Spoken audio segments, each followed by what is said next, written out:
ఇబ్బంది వస్తే మనం గుంటూరు కానీ విజయవాడకు కానీ వెళ్లాల్సిన అవసరం ఉంది. ఇప్పుడిప్పుడే చీరాల్లో ఆటోమేటిక్గా 2 కార్పొరేట్ హాస్పిటల్స్ వచ్చాయి. గవర్నమెంట్లో ఒకటి వచ్చింది, ఇంకొకటి ఏదో అపోలో ఒకటి వచ్చింది. ఇది కాకుండా సామాన్యుడి కోసం, పేదవాడి కోసం మొన్ననే మనకి మీరన్నట్టుగానే మొత్తం 175 నియోజకవర్గాల్లో 5 నియోజకవర్గాల్లో క్రిటికల్ కేర్ హాస్పిటల్స్ అనౌన్స్ చేస్తే దాంట్లో చీరాలు కూడా ఒకటి వచ్చింది. 50 బెడెడ్ క్రిటికల్ కేర్ 23,75,000 రూపాయలు మనకి శాంక్షన్ చేశారు. కాబట్టి ఇక్కడ ఖచ్చితంగా చీరాలని అన్ని వైపుల నుంచి, ఒక పక్క నుంచి ఫిషింగ్ హార్బర్, మరో పక్క నుంచి హ్యాండ్లూమ్, మరో పక్క నుంచి పర్యాటక కేంద్రం, వీటన్నిటినీ డెవలప్మెంట్ చేసుకుంటూ వస్తే ముందు మన పిల్లలకి ఉపాధి అవకాశాలు మెరుగుపడతాయి.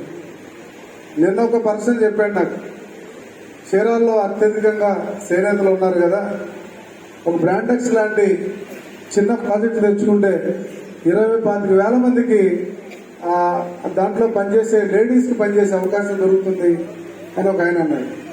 అది సాధ్యమవుతుందో లేదో నాకు తెలియదు, కానీ వైజాగ్లో ఒక దగ్గర 30,000 మందికి బ్రాండెక్స్ అంటే మన దేశం నుంచి అనేక దేశాలకి బట్టలు కుట్టి పంపించేది. అట్లాగే మన వల్ల చాలా మందికి కూడా కుట్టు మిషన్లో మేము ట్రైనింగ్ ఇస్తున్నాం. ఎందుకంటే భవిష్యత్తు అవసరాలు ఉంటుందని. ఇది ఇక్కడ కేడర్ చాలా మంది ఉన్నారు, నాయకులు మీరు ఆలోచించండి.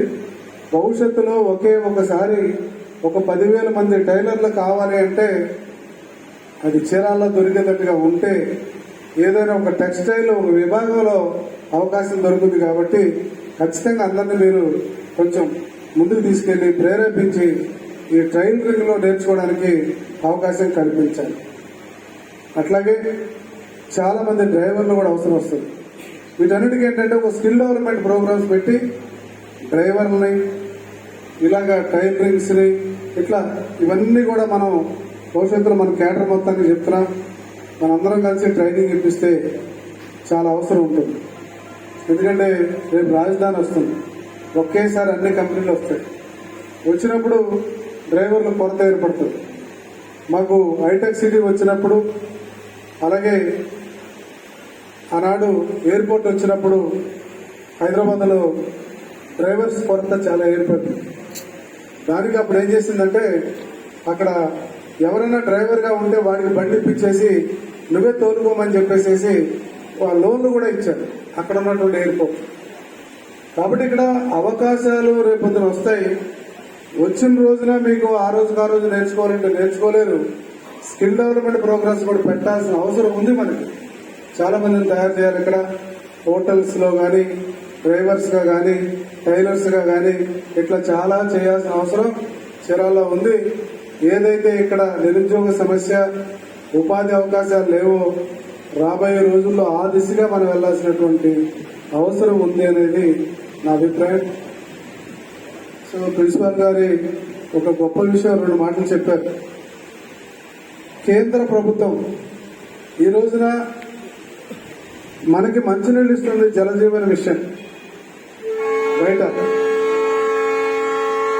అలాగే మున్సిపాలిటీస్ లో అయితే అమృత్ అనేటువంటి స్కీమ్ ద్వారా మంచినీళ్ళు వస్తున్నాయి.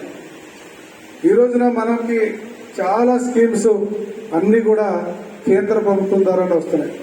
చివరికి మీరు కూడా ఒక గొప్ప విషయం, 5 సంవత్సరాలకి ₹1 కేంద్ర గవర్నమెంట్ నుంచి మీకు కూడా ఇచ్చిందని చెప్పేసి ప్రిన్సిపల్ గారు చెప్తున్నారు. చాలా సంతోషం. అంటే ప్రతి సంవత్సరం మిమ్మల్ని 20 లక్షలు ఖర్చు పెట్టమని ₹1 మీకు ఇచ్చారు. అలాగే స్టేట్ గవర్నమెంట్ పాల్ ల్యాబ్ అనే దానికి 22,500,000 అది అంతేనా?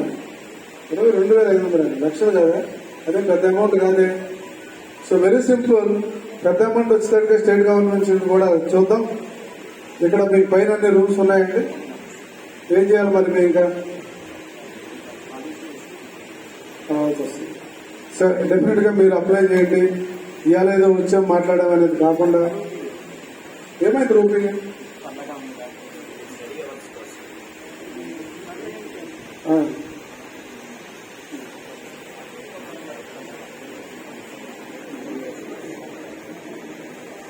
సరే ఏదో మీరు ఆయన వచ్చి మాట్లాడుకోండి. ఆయన వస్తారు కాబట్టి మీరు చూస్తారు. ఓకే అండి, ఇప్పుడు మమ్మల్ని అందరూ పిలిచారు. మా వాళ్ళందరితో మాట్లాడాలనే కుతూహలం చాలా మందికి ఉంది, కానీ మాట్లాడే అవకాశం మీరే తీసుకున్నారు.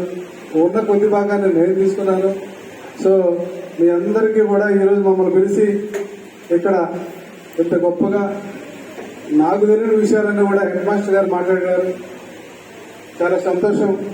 అందరికీ నమస్కారాలు, ధన్యవాదాలు.